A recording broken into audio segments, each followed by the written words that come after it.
इसे समझो ना, इसे समझो ना रेशम का तार भैया, मेरे राखी का मतलब है प्यार भैया। इसे समझो ना रेशम का तार भैया, मेरे राखी का मतलब है प्यार भैया।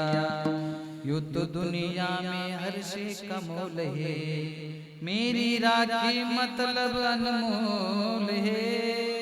इसे समझो ना, इसे समझो ना रेशम का तार भैया, मेरे राखी का मतलब है प्यार भैया, मेरे राखी का मतलब है प्यार भैया। हे जीवनाचं या ठिकाणी सूत्र आहे, जोपर्यंत बहीण जिवंत आहे, बाप जिवंत आहे, आई जिवंत आहे, तोपर्यंत तुम्हाला दादांनो प्रेम भेटेल.